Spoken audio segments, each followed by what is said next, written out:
Good morning. Welcome. Welcome to winter term. Welcome to 2025. Happy New Year. I'm really glad to have you here. My name, Dr. Michael Russell. You can call me Dr. Russell, Dr. Michael, Michael Russell. Hey, you works. Don't go to Mikey, the life serial kid. That freaks me out. But anything short of that, honestly, is fine. And I'm really glad to have you here. Now, what we're going to do today is start the lecture material over the material. What will normally happen is Mondays today, Wednesdays and Fridays in this room, 9 to 9:50. That's when we'll start going over the new material. And I love to have you here. I will use a type of like a PowerPoint lecture, so you can see I've got notes and stuff like that. In what I call the Chemistry 222 Companion, you can actually have printed copies of all this stuff.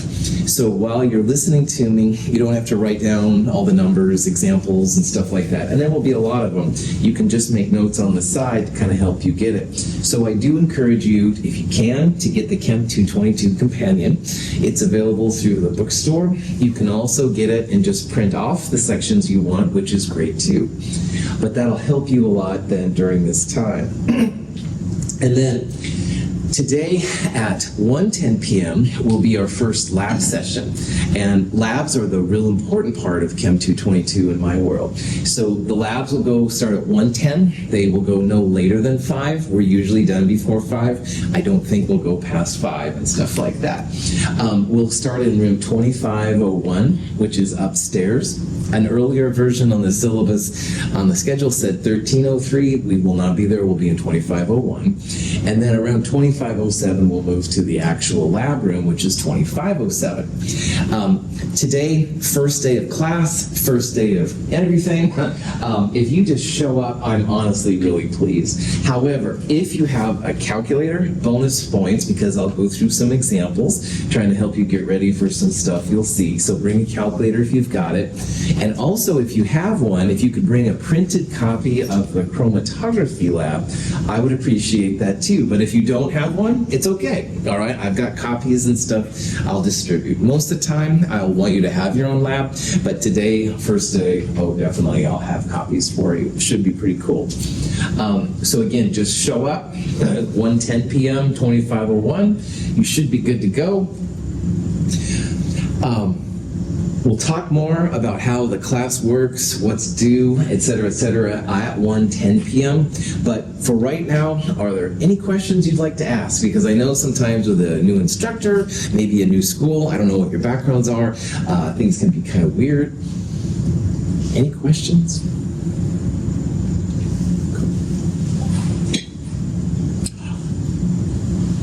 Is chemistry, and chemistry is life.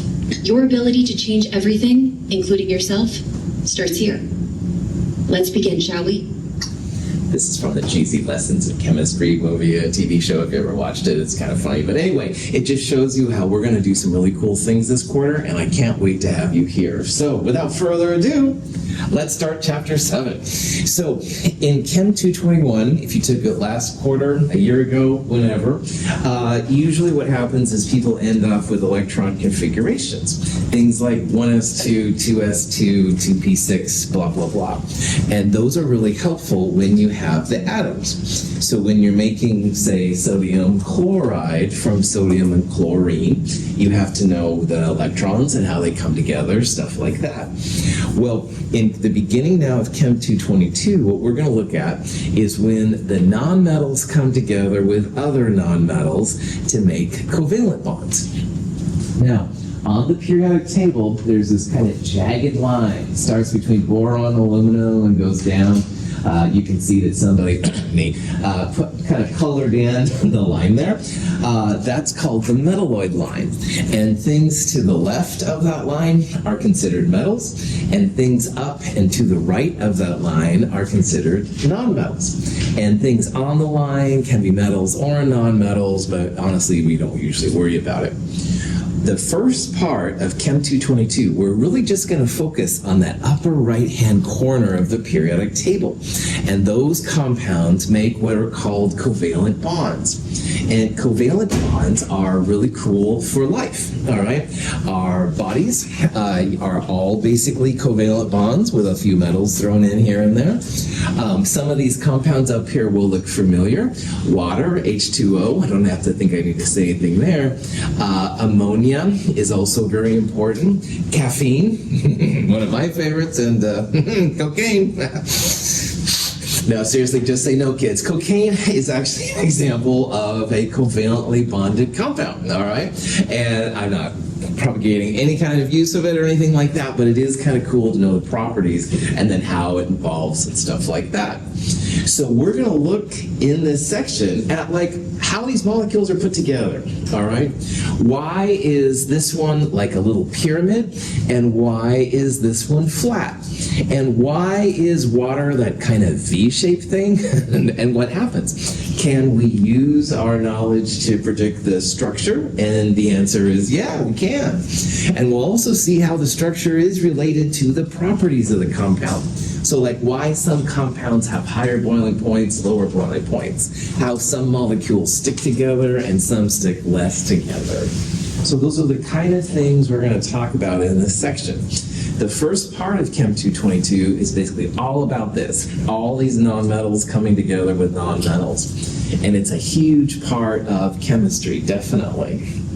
So get ready to explore these in a lot more detail than you probably would have thought about. Now in Chem 221, briefly, usually what happens is people talk about the two forms of bonding. And there's two main forms. First one is called ionic. And ionic, honestly, is the one that I've studied more because it's metals with nonmetals. My background is more a metal-based chemistry. Heavy metal. No, I'm just joking. Although Metallica did have some really good albums. But anyway, I'm not going to go there. But anyway, ionic bonding is when usually the metal gives up an electron to the nonmetal. And then you end up with true positive, negative charges.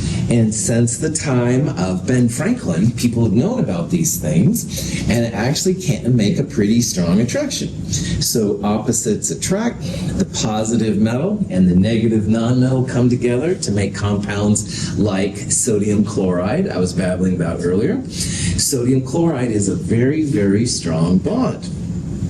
We will look at ionic bonds in the second half of Chem 222.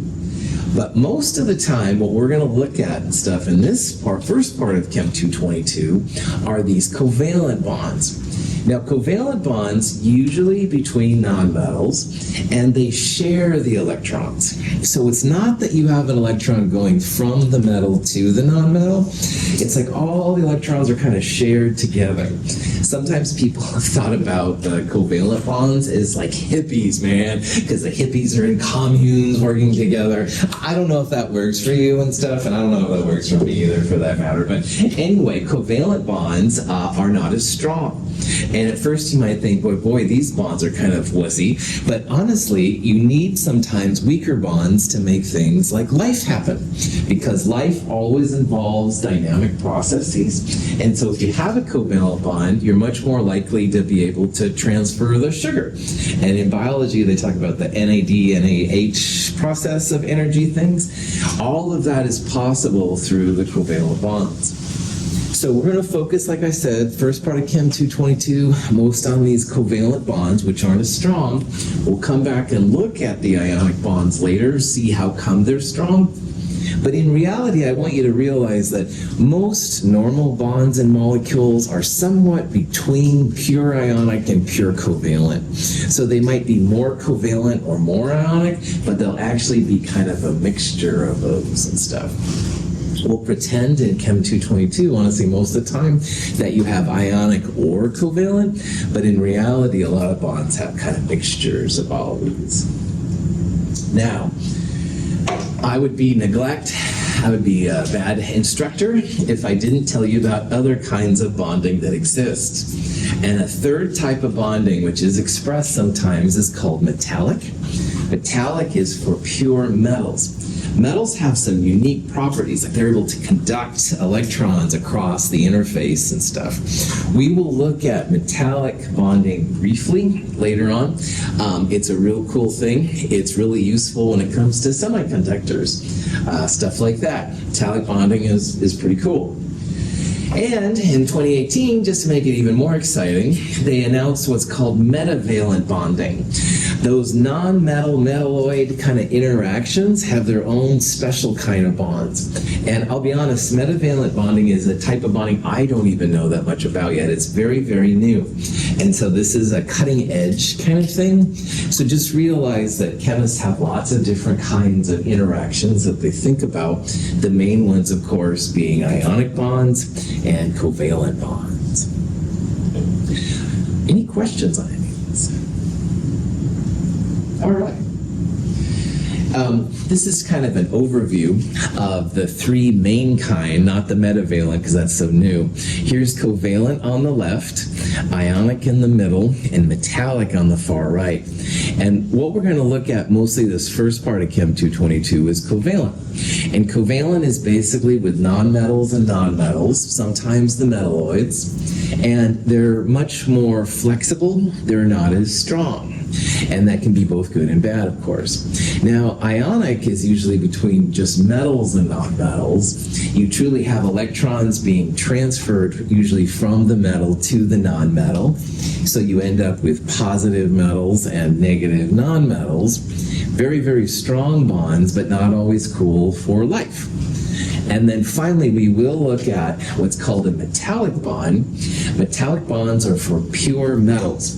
So if you have an aluminum can, the aluminum itself actually has a different kind of bonding than most of the things we'll talk about in this class. If you have pure sodium or pure magnesium or chromium or molybdenum, love your talk last quarter, man. Anyway, if you, good, I got, yeah. Anyway, Prophet back on. I know some of you and I don't know some of you, so I apologize. I'll make more jokes to the rest of you coming. Anyway, don't withdraw, please. Anyway, Prophet back on. Prophet back on means I should shut up and pay more attention to the class. Anyway, what was I talking about? Metallic. Pure metals have metallic bonding. We will talk about them briefly, but not as much. So, all right. Any questions on that? Kind of went offline there. Caffeine is kicking in. Now, one really important part we need to revisit from Chem 221 or remind you of if you haven't seen this for a while, and it's called Coulomb's law. Now, in physics, Coulomb's law can be used to find the force between two objects, and in this version of Coulomb's law, we're figuring out the force between a positive and a negative charge. Now, we're not actually going to calculate anything with Coulomb's law, but we are going to use this part to explain why some bonds are stronger and some bonds are weaker. And this works on both ionic and the covalent bonds as well. So force means how strong it is, all right? And the two things that relate to force are the number of charges, positives and negatives, or more positives and more negatives than anything, and also the distance between those charges, which is the D part there on the bottom. So let's say that random student came up here. I'll say it's Kevin, what the heck? And I said, hey, Kevin, what's going on? Shaking his hand. All right, single handshake is pretty strong. That would be like positive, negative, one person to another person, and that's pretty strong. But maybe I haven't seen Kevin in a long time, since last year. Oh, classic dad joke, sorry. Prophet back on. I haven't seen Kevin for a long time. Kevin, how you doing, man? I double handshake him. That would be even stronger, all right? So the top part just relates to how many handshakes there are or how many positives and negatives there are. So sodium chloride is a positive one, negative one. That would be like a single handshake. But magnesium oxide is a positive 2, negative 2. That would be like a double handshake. And what that top part is saying there is that the more charges you have, positive 2, negative 2 versus positive 1, negative 1, the stronger the bond is going to be. But the other thing we have to take into account is the bottom term, which is the distance between the ions. So if Kevin and I are close, I could shake his hand, no problem. But then Kevin's being called by somebody over there, so he goes, oh, what? And he starts moving away. I'm like, Kevin, then, finally there's a point where I can't shake his hand anymore. So as the distance d gets bigger, it gets in the bottom, the force in the top gets smaller. It's an inverse relationship. So when all is said and done here, when you want to know what a strong bond or a weak bond is, think about the number of handshakes, number of charges. +1, -1 is strong. +2, -2 is even stronger. On the other hand, the distance between them is a factor 2. If they're close, it's strong, but as they get farther and farther and farther apart, they get weaker. Here are some pictures kind of showing here like what's going on.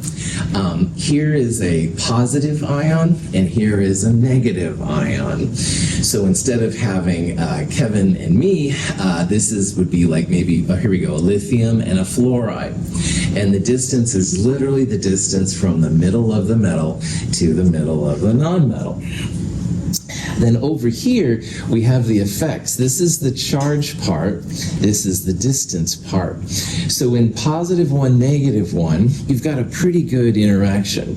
Like +1 would be this, N would be 1, and positive, this is the charge on the E, don't worry about that, and 1 negative would be that right there.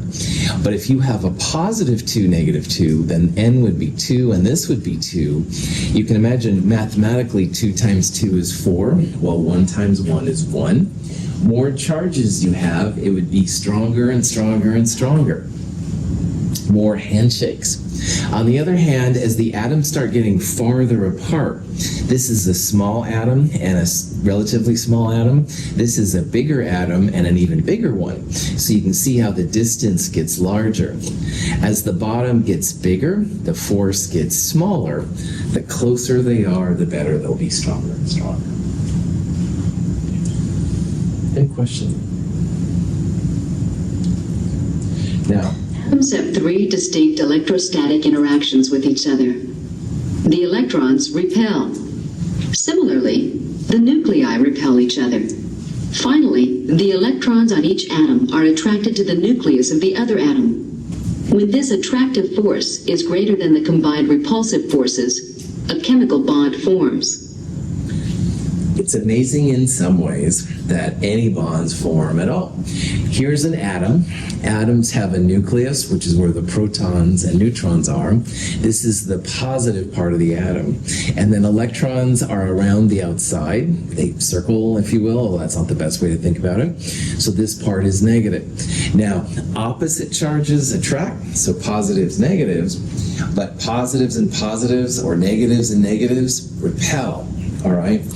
So when you have the negative electrons on this atom and the negative electrons on this atom, represented by the smaller arrows, get too close, they start to repel. They don't want to be close to each other.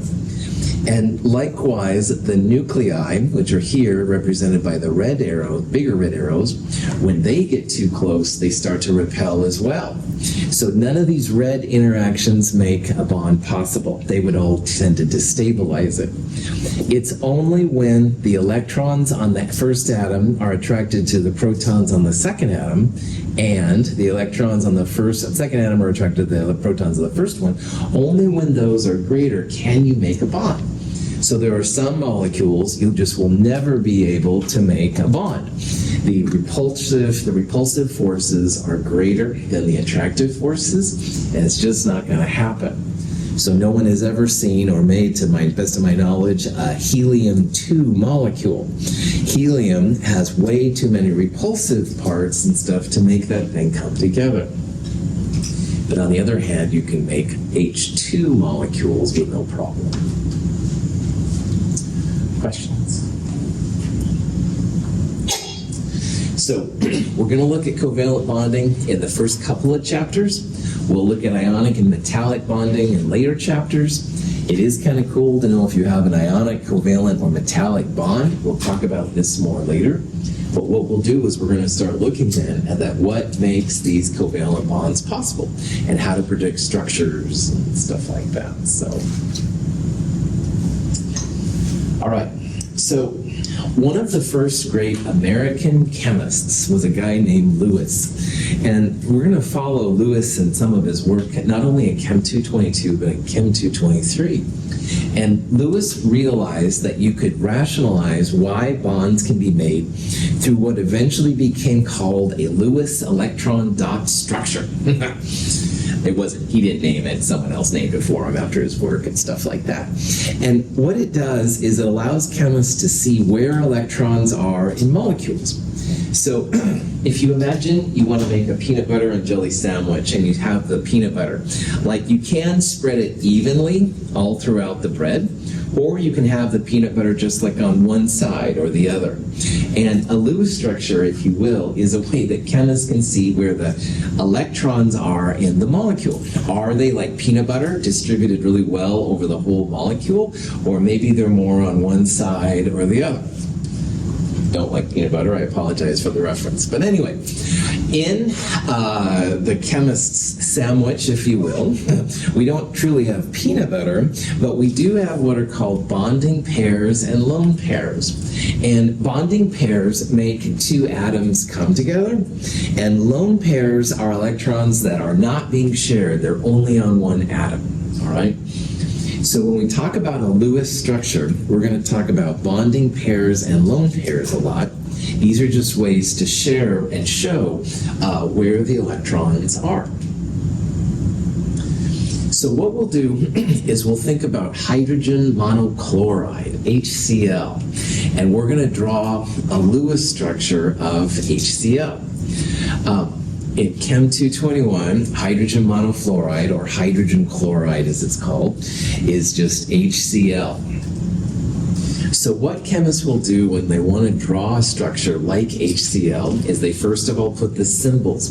Hydrogen is H on the periodic table, and chlorine is Cl. And then you can see what they're doing. They're going to make a connection between the H and the Cl. And this connection here is a bonding pair of electrons. And it shows, if you will, how the Cl and the H are connected.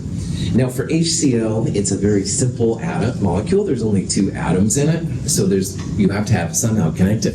But if you didn't have that bonding pair, the Cl and the H would go their separate ways. They would go on to different things and get different jobs or whatever, but the bonding pair keeps the atoms together. All right, and without that, you wouldn't be able to have a molecule. So we use lines to draw bonding pairs, all right? Now, in this particular molecule, and we'll see how we figure this out here in a second, chlorine, not hydrogen, but chlorine has three sets of dots around it. So you can see there's one set of dots right there, one set of dots right there, and one set of dots right there. And those are called lone pairs. Now, a lone pair is a set of electrons which is only on one atom. So none of these electrons here have anything to do with hydrogen. So HCl, with a line between, which is a bonding pair, and these three sets of double dots, which are called lone pairs, this makes what's called a Lewis electron dot structure. It does happen to work out that there are 4 pairs total. This is one pair, it's a bonding pair. 1, 2, 3 lone pairs. So this molecule has 4 pairs total. If you have seen Lewis structures in other classes, please do not write lines for lone pairs, all right? Once in a while I see people that they just put lines here, but lines are only for bonding pairs. And likewise, don't put dots for bonding pairs, all right? Lines for bonding pairs, dots for lone pairs. But this right here is considered to be then a Lewis structure for HCl. And one thing it says, first of all, it shows that there's a connection between the atoms. So it's HCl and not an H and a Cl atom. It also shows us that, man, chlorine has a lot of electron density around it. A lot of electrons hanging out around chlorine. Not so much electrons around the hydrogen. So chlorine has a lot of the peanut butter. Must be hungry, I guess. Anyway, and hydrogen doesn't have a lot of peanut butter. And this will help us to understand like how it reacts and jazz like that. Any questions on it? Now, that bonding pair is a pair of electrons, 2 electrons. And in Chem 221, we talked about the spin quantum number, which basically says that every up electron needs to have a down electron, stuff at positive 1/2, negative 1/2. Well, the same thing happens with a bonding pair.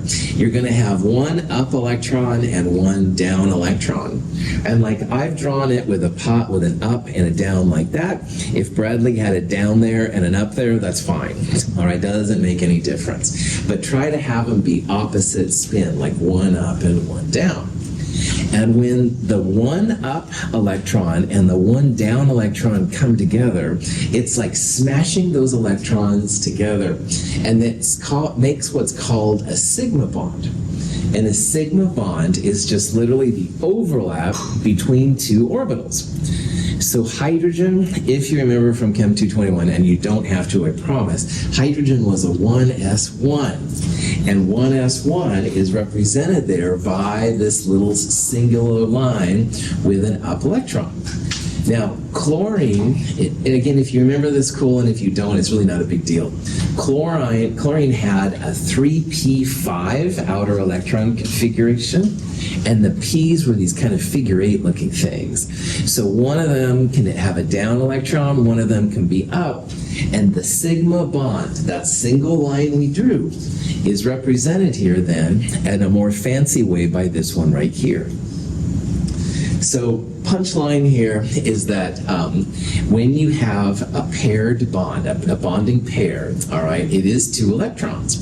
And they come together, 1 electron up, 1 electron down. You can think about the atomic orbitals where they came from, the 1s and the 3p. But honestly, for what we're doing, that's not going to be super important. But somebody in here is going to want to know where this is all coming from and stuff, so I just wanted to let those people know, Catherine, or whoever is really into stuff like this, Kevin. Prophet. Okay, Prophet on and off. Questions? How do we draw Lewis structures, Dr. Ellis? Oh, great question, student in the back of the room. So first we have to draw a Lewis structure, you need to think about the electrons which are actually involved in bonding. And those electrons which are actually involved in bonding are called valence electrons. So not all electrons in an atom will actually be involved in bonding. Only the outermost ones were. So if you remember, like I said, from Chem 221, and honestly, I promise it doesn't matter, boron has a total of 5 electrons. This is more important, I guess. Boron has a whole number right there, number 5, called the atomic number. And officially, that's the number of protons. And neutral boron has an equal number of electrons. So if boron has 5 protons, neutral boron would have 5 electrons. That part's kind of important. However, if you remember from Chem 221, and this part is not as important, first 2 electrons go in 1s, so 1s2. The next 2 go in 2s, 2s2. Last one goes in 2p1. This is the Aufbau diagrams we talked about. So you add up the superscripts, 2 plus 2 plus 1, that's 5. Those are the 5 electrons for boron. Now, boron has electrons in n equals 1, the 1 right there, and these are n equals 2, the 2's right there. And n equals 1 is closer to the nucleus, and n equals 2 is further from the nucleus, all right? Only the outermost electrons are involved. So for this particular molecule, for atom, we look for the higher n number, the 2's right there. And you can see that there's 2s2, 2p1, the 2 electrons there, and the 1 electron there. Those are the valence electrons. They're further from it, all right? On the other hand, 1s electrons are so deep in the atom, they're not going to be involved with any kind of bonding. So let's say I came over here and I started lecturing, blah, blah, blah. All right, Kevin's right here in front of me, man. He's the n equals 1. The 1 has 2 electrons. All right, he's going to be taking notes and being cool and stuff, which I appreciate you 100 times anyway. On the other hand, Lindsay in the back, she might be texting, you know, and I think I might have offended her. I'm so sorry, Lindsay. I'm just using you as an example. You're the n equals 2. I need the people farther away. Prop hat back on. I tend to go up line and line. Prop hat back on, literally. N equals 1, close to the nucleus, not going to be doing as much. But N equals 2, farther away, you can start making some bonds. And that's what's happening here, all right? Lindsay is the 2s22p1. She can be involved with bonding. But Kevin's going to be so close to the nucleus, the positive part, not going to do anything. So one thing to get across here, only the outermost electrons are going to be involved with bonding. You can look at the n numbers. 1 is the n number here, n equals 2 are these two here, but there's an easier way to do it. I'll tell you here in a little bit. So, boron has 3 electrons like Lindsay. They're further from the nucleus, and they're going to be more flexible. N equals 1, the 2 core electrons will be like Kevin. They're closer to the nucleus, and they're not going to be as involved with bonding. So we would say that boron has 3 valence electrons, 2 core electrons, and 3 plus 2 gives us the 5 electrons total. Now, if you look at bromine, all right, bromine, if you remember from Chem 221, and again, I promise you don't have to, has an argon core, 3d10, 4s2, 4p5. Punchline, highest n are going to be the valence electrons. So the n is the 4, n equals 3 is the n value right there. Bromine has a total of 7 valence electrons. The higher n value will be the ones that are going around. Now, bromine has a total of 35 electrons. So 35 minus 7 tells you that there's 28 core electrons. 28 electrons which are not going to be involved with bonding. They're too close to the nucleus. Only those outer 7 electrons are going to be actually doing something. Any questions? Okay. Now, instead of having to go through the rigmarole of looking at n values and stuff like that, honestly, the easiest way to find out this answer, the number of valence electrons is just equal to the group number. So if you look at my version of the periodic table on the left or the right-hand side of the class, we're going to be using 1A, 2A, 3A is over here, 4A is the B's are in the middle.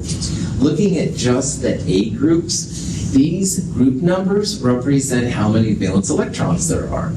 So earlier we looked at boron. Boron is in group 3A, 3 valence electrons. We also looked at bromine earlier. Bromine there is in group 7A, 7 valence electrons. And if you want to know the core electrons, you go 35, the total electrons, minus the valence electrons, which you see there in the group number. 35 minus 7, there should be 28 core electrons. So carbon is what we're going to talk a lot about. Carbon is number 6 on the periodic table, but it's in group 4A.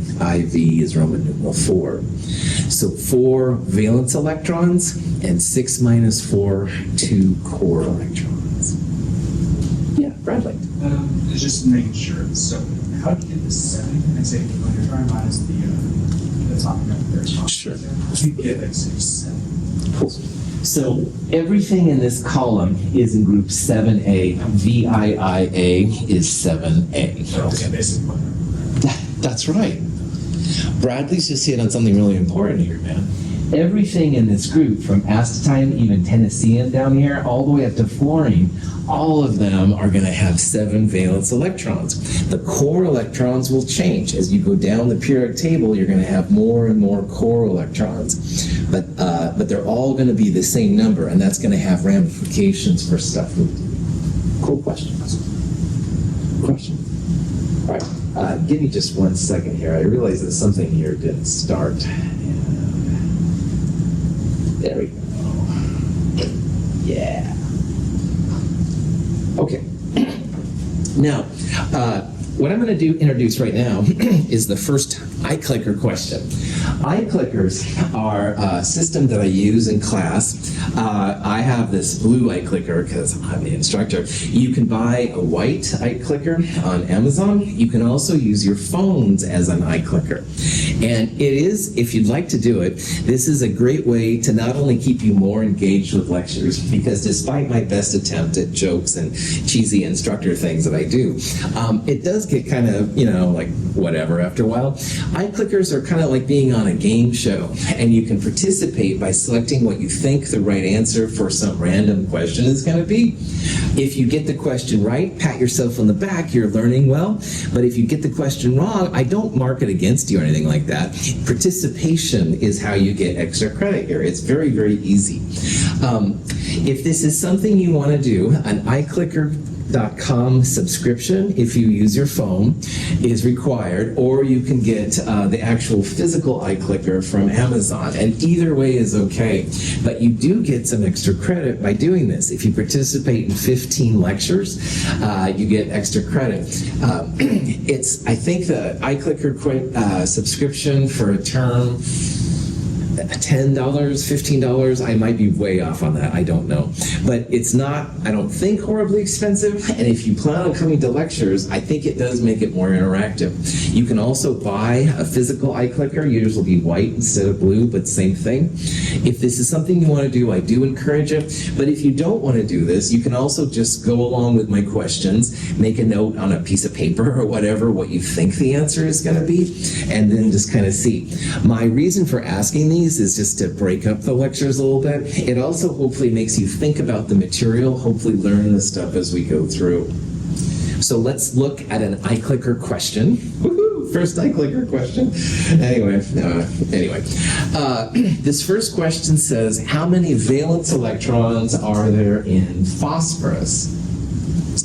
And as we saw just a little bit ago, the group number tells you how many valence electrons there are.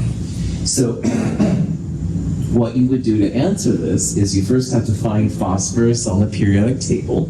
Phosphorus is number 15, but that's not what we want right here. The valence electrons just equals the group that phosphorus is in. So how many valence electrons will phosphorus have? 5. Yeah, it's in group 5, so it'll have 5 valence electrons. So if you have the iClicker, you can push the button either on your phone or on a physical iClicker and do it. This would be one of the 15 lectures to do. You picked E6 by accident, no problem, right? As long as you participate, you get credit for it and stuff. I try to have a couple of iClicker questions each lecture, sometimes just one, always at least just one, sometimes a lot more. Anyway, any questions on it? Again, it's totally optional, but it is kind of hopefully fun. I have a weird sense of fun, I know. Okay. Questions? All right. So let's figure out how to build a Lewis structure, because we'll see things all over the place, and now that we know how many valence electrons each atom has, we can start putting this together. So when you build a Lewis structure, first of all, the number of valence electrons equals the group number. That's what we talked about. Now, most of the time, the number of bonding pairs equals the group number if your central atom is between groups 1 and 4. So let's look at what this means. Boron, if you look on the periodic table, is number 5, but for this discussion, boron is in group 3. So what this says is that most of the time, boron is going to have 3 bonding pairs because it's in group number 3. Now, this isn't all the time. It's not like strict and hardcore set in stone, but more often than not, boron is going to have 3 bonding pairs. Groups 5A through 7A, which we'll look at even more, the number of bonding pairs usually equals 8 minus the group number. So here's nitrogen, all right? Nitrogen is number 7 on the periodic table, but for this discussion, we're looking at the group number, which is 5. So what this tells us is because nitrogen is in groups 5A to 7A, most of the time nitrogen will have 8 minus 5 or 3 bonding pairs. All right, so most of the time nitrogen is going to have 3 bonding pairs. And there will be exceptions, but this is kind of an overall rule. In our Chem 104 classes, this is the absolute rule. All right, in our bigger kids class, Chem 222, we will see exceptions to these. But overall, we're going to see that groups 1A through 4A, bonding pair to equal group number. And for the other ones, it's 8 minus the group number. All right, so knowing that, almost all the time, bonding pairs plus lone pairs around a central atom will equal 4. And we'll see why this is later on this quarter. Hydrogen is an exception, and some of the bigger atoms are also exceptions. But most of the time, bonding pairs plus lone pairs equals 4. If you plan on taking organic chemistry, this is 100% of the time. All right, 99.9% of the time. All right, but almost all the time. Bonding pairs plus lone pairs will equal 4. In our class, it's more than 90% of the time that this will case. We will see exceptions, but it is a nice kind of set of rules and stuff to follow. This is called the octet rule. We looked at the octet rule at the end of Chem 221 when some of the atoms would gain a noble gas configuration. The noble gas configuration is a type of octet rule as well. But anyway, we will come back to this. These are general trends, not anything set in stone, but overall it looks pretty good. Okay. Water is probably the most important compound in this category, but the second most important is ammonia, NH3. Ammonia may not be as common to you, but ammonia is the common cleaning ingredient in things like Windex and other kind of household cleaners. So ammonia is actually pretty important. So let's build a Lewis dot structure for ammonia. So ammonia is NH3. The first thing you do when you want to draw a Lewis structure is you need to figure out how many valence electrons there are. Because the closer electrons won't react, but it's the outer ones that will. And those are the ones that are going to be used in making NH3. So hydrogen is in group 1A, so that's 1 valence electron. We have 3 hydrogens, but only 1 valence electron per hydrogen. Nitrogen, if you look on the periodic table, is number 7, but it's number 5, group 5 right there. That tells us how many valence electrons there are. So nitrogen has 5 valence, hydrogen has 1, and there's 3 of them, 8 valence electrons total in NH3. Now, because we use bonding pairs and lone pairs, which are pairs of electrons, 2, it's very common, and I do recommend that you divide that number by 2 to figure out how many pairs of electrons you have. So ammonia NH3 has 4 pairs of electrons to deal with. And these are the 4 pairs we'll use then when making the Lewis structure. Any questions where any of these numbers are coming from? Yeah. So, is this like the exception to the rule? Is it for 5A through 7A? If you take the 8 minus the group number.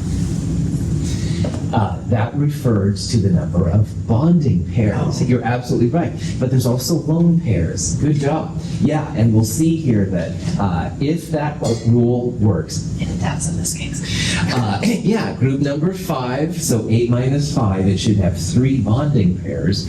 So maybe the 4th pair, hint, hint, will be the lone pair. That's right.